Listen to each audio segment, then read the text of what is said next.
Hi there. Let me take a few minutes and get you started here on this assignment regarding the analysis of medical test results. It's going to take me 2 videos to get through this. I want to explain this pretty carefully.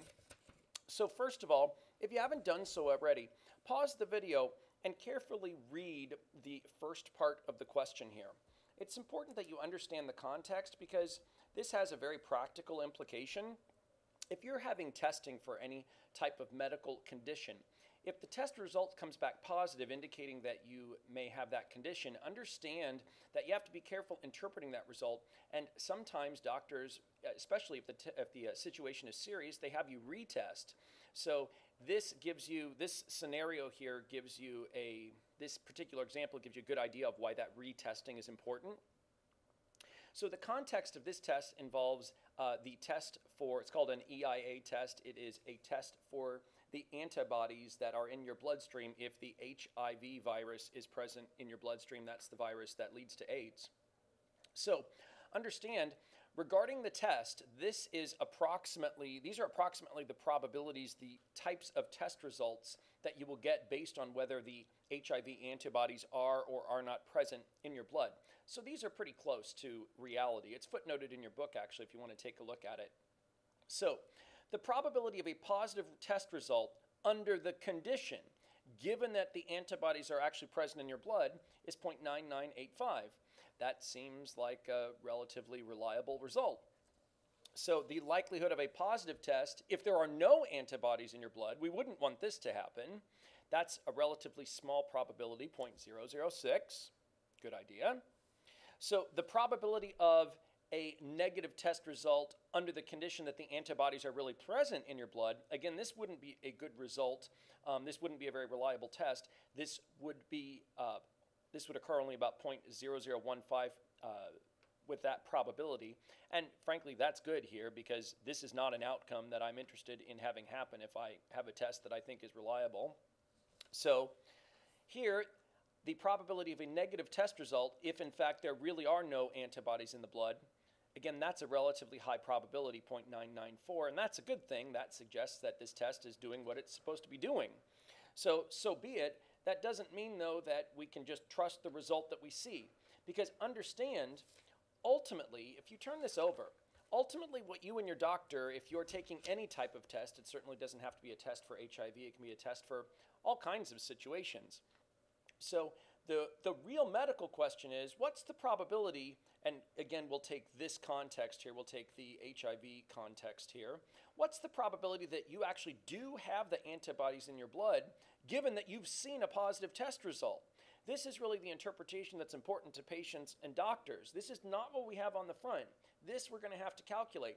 How likely is it that under the condition that you've just been given a positive test result by your doctor, how likely is it that the antibodies are actually present in your blood? This is something that we need to calculate. And it's going to take us a few minutes to actually go through the specifics. And a good way to organize these calculations is with a tree diagram. Now, first we need to make an assumption. Let's suppose that we're working with a relatively large population and 1% of the population actually carries the HIV antibodies in their blood. So under that assumption, let's calculate the probability of a positive test result for a randomly chosen person from this particular population. So first of all, the first thing that has to happen here, you'll see along this diagram, this is called a tree diagram, where we have decisions that are basically separated by line segments. So starting here, the first issue to consider, either the antibodies are or are not present in the blood of a patient that is presented for testing. So antibodies. That likelihood is 0.01. If we've randomly chosen someone from this population, no antibodies will happen 99% of the time.